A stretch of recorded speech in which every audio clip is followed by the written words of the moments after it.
आप सभी पाठकों का, मित्रों का, अध्यापक गणों का, अध्यापिकाओं का, छात्र छात्राओं का विशेष रूप से हार्दिक स्वागत एवं अभिनंदन है।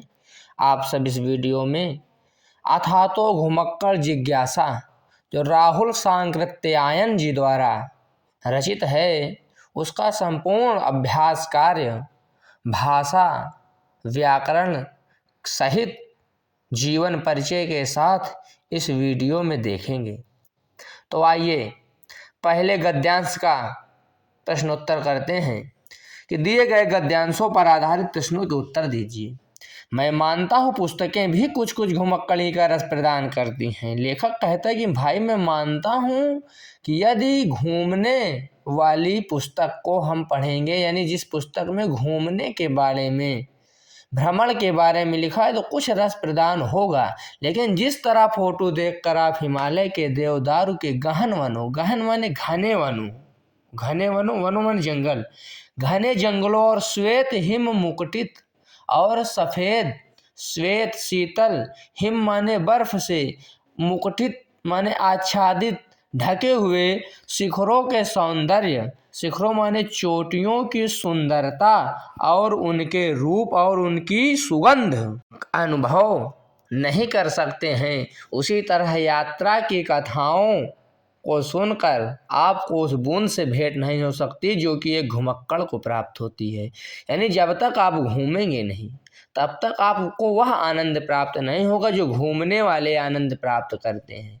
पुस्तकों में पढ़ लेने से थोड़ा बहुत अंदाजा लगाकर रस प्राप्त किया जा सकता है, लेखक कहता है, लेकिन वह आनंद नहीं प्राप्त होगा। तो इसका पहला संदर्भ देखिए कि प्रस्तुत गद्यांश हमारी पठित पाठ्य पुस्तक हिंदी में संकलित अथातो घुमक्कड़ जिज्ञासा नामक पाठ से लिया गया है, जिसके लेखक राहुल सांकृत्यायन जी हैं। दूसरा, रेखांकित अंश की व्याख्या।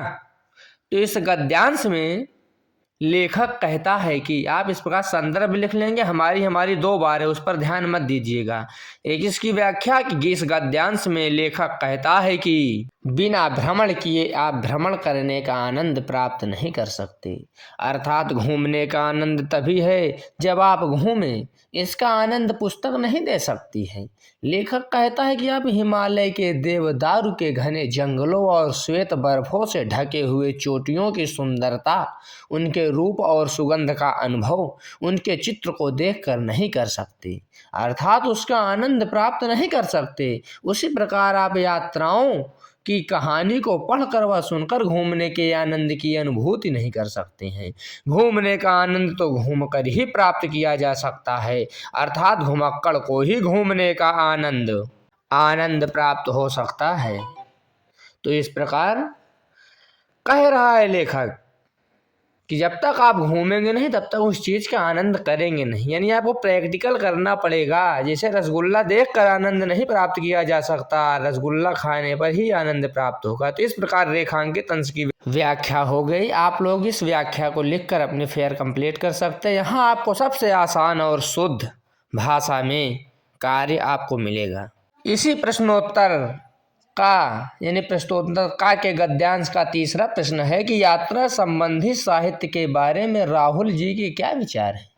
तो इसका उत्तर तीसरा, यात्रा संबंधी साहित्य के बारे में राहुल जी के विचार हैं कि यात्रा संबंधित लेख को पढ़कर वह आनंद कभी नहीं प्राप्त किया जा सकता है जो एक घुमक्कड़ी घूमकर प्राप्त करता है।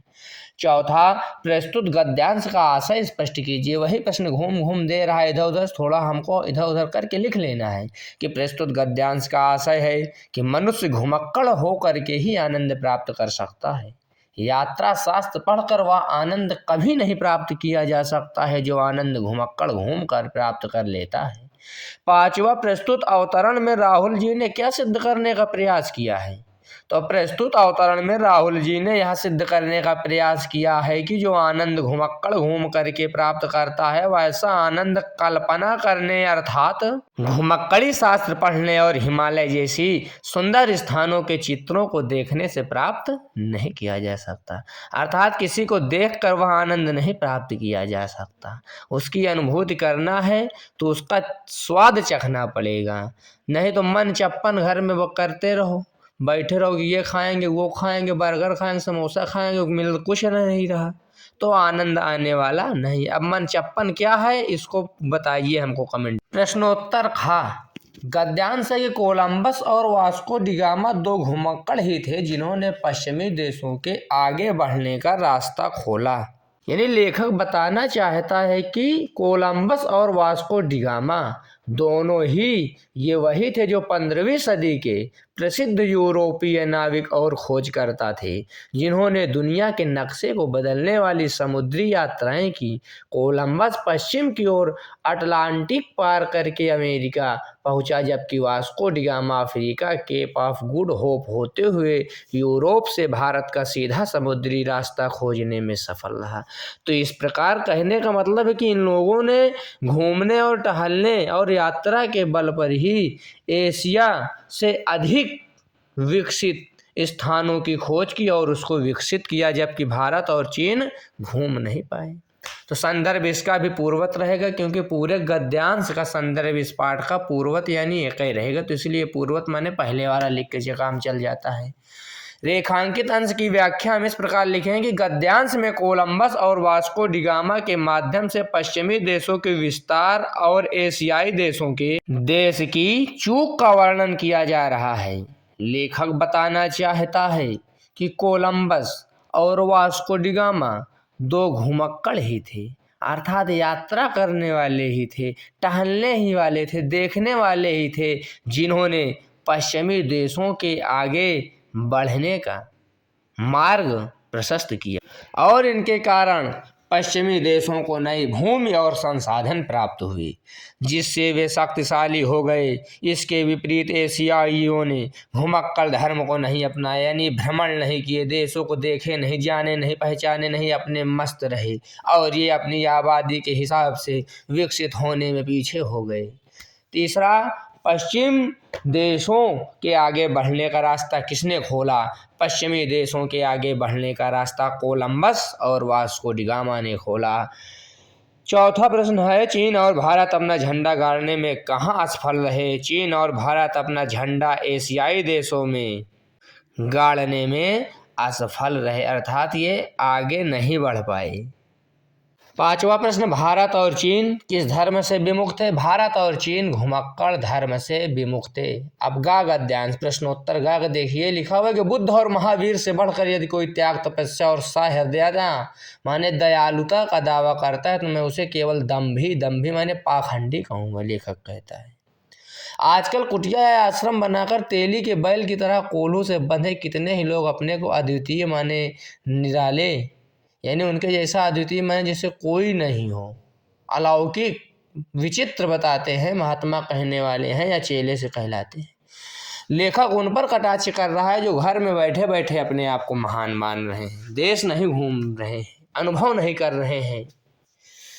तो इसका संदर्भ भी पूर्वतः रहेगा, बता चुका हूँ। दूसरा, रेखांकित अंश की व्याख्या इसकी इस प्रकार है कि लेखक का मत है कि यदि बुद्ध और महावीर जैसे महापुरुषों ने घुमक्कड़ी को त्याग दिया होता तो वे भी कभी महान नहीं बन पाते और सामान्य लोगों की तरह गलियों में ही देखे जाते। उनकी महानता घुमक्कड़ी के कारण ही संभव हुई। लेखक कहता है कि मैं उनको पाखंडी मानता हूँ जो घर बैठे ही अपने आप को महान बनाने में लगे हुए हैं और अपने ही चेलों से महान कहलवाते हैं। जैसे कुछ नेता है ना, बोलो फलाने भैया की जय, तो इस प्रकार के लोगों को ये पाखंडी बता रहा है। लेखक कितनी सुंदर बात कर रहा है। लेखक बताओ घुमक्कड़ पर घूमने पर केवल एक पूरा शास्त्र लिख देते हैं। वारे राहुल सांकृत्यायन जी, इनको घूमने का शौक इस शेर से पैदा हुआ। वह शायरी इस प्रकार है कि सैर कर दुनिया की गाफिल, जिंदगानी फिर कहाँ, जिंदगी गर कुछ रही तो नौजवानी फिर कहाँ।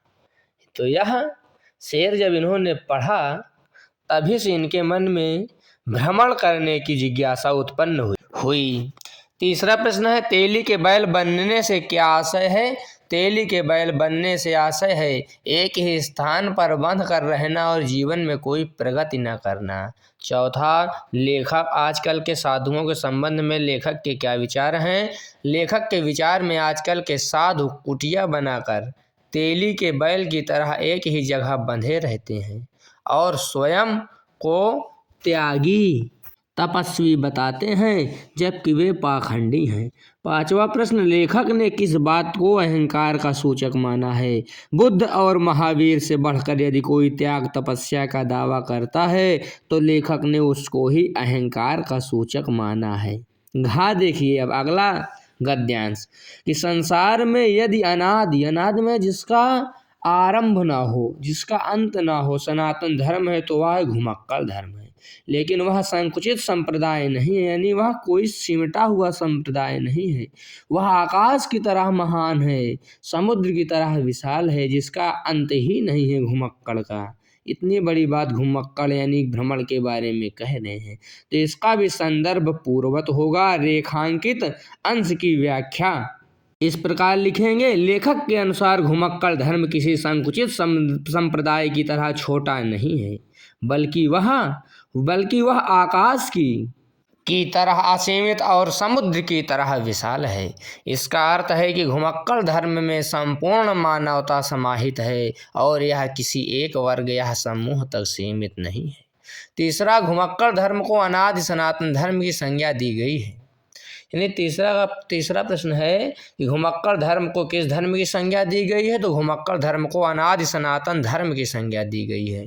चौथा प्रश्न, कुछ धर्मों ने यश और महिमा किस कारण से प्राप्त की, तो कुछ धर्मों ने यश और महिमा केवल घुमक्कड़ धर्म के कारण ही प्राप्त की।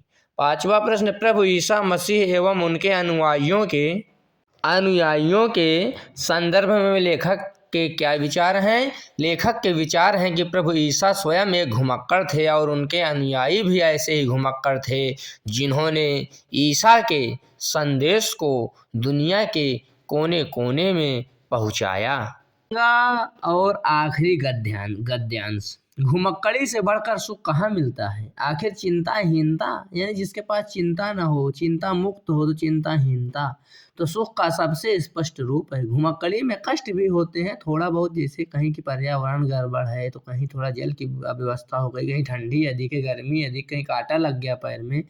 लेकिन उसे इसी तरह समझिए जैसे भोजन में मिर्च, यानी जिस प्रकार भोजन में थोड़ा सा मिर्च कभी कभी मिल जाता है तो वो आनंद ही बढ़ाता है, पेट हिसाब करता है, इससे दिक्कत होने वाली बात नहीं है, लेखक कहता है। संदर्भ इसका देखिए पूर्ववत। रेखांकित अंश की व्याख्या, लेखक का कहना है कि घुमक्कड़ी जीवन में जो सुख प्राप्त होता है उससे बड़ा सुख कुछ नहीं हो सकता है। लेखक बताता है कि जो व्यक्ति चिंता मुक्त है वह स्पष्ट रूप से सुखी है। घूमते घूमते रास्ते में कष्ट भी आ सकते हैं, लेकिन वह उसी प्रकार लगते हैं जैसे भोजन में मिर्च, अर्थात ये छोटे छोटे कष्ट घुमक्कड़ी सुख को और भी आकर्षक और आनंददायक बना देते हैं। यानी जो छोटे छोटे सुख आते हैं इससे और आनंद बढ़ जाता है। लेखक के अनुसार संसार का सबसे बड़ा सुख क्या है। लेखक के अनुसार संसार का सबसे बड़ा सुख घुमक्कड़ी है। चौथा, सुख का सबसे बड़ा रूप क्या है। सुख का सबसे बड़ा स्पष्ट रूप चिंताहीनता है। पांचवा, घुमक्कड़ी में किस तरह का कष्ट होता है। घुमक्कड़ी में शारीरिक कष्ट होते हैं, जैसे भूख, प्यास, थकान या खराब मौसम का सामना करना पड़ता है। अब भाषा के रंग में देखिए, निम्नलिखित शब्दों के विपरीतार्थी शब्द लिखिए, यानी विलोम जो विपरीत अर्थ देते हों, जैसे प्राकृतिक, अप्राकृतिक, आदि का अनादि। अनादि माने जिसका कोई अंत न हो, जिसका कोई जन्म न हो, अनादि। वृहत्तर यानी जो बड़ा हो, बड़ा होता चला जाए। लघुतर इसका विलोम होगा, यानी छोटा होता चला जाए, छोटा हो। पाप का पुण्य। आस्तिक यानी जो ईश्वर में आस्था रखते हैं उनको आस्तिक कहा जाता है। नास्तिक विलोम है इसका आस्तिक का। नास्तिक का जो ईश्वर में आस्था नहीं रखते हैं। जड़ माने मूर्ख, जो बिना बुद्धि के होते हैं, इसका विलोम चेतन, इसके अंदर चैतन्यता हो, बुद्धिमानी हो। आप सभी का धन्यवाद। कृपया आप इस चैनल को सब्सक्राइब करें और हमारे मनोबल को बढ़ाने का कार्य करें। इसके बाद हम जीवन परिचय भी डाले दिए दे रहे हैं, आप रोक रोक कर उसको लिखना चाहें तो लिख लीजिए। आपको यह वीडियो अच्छी लगे तो शेयर करिए, लाइक करिए, कमेंट करिए और एक काम तो पक्का कर लीजिए, सब्सक्राइब वाला।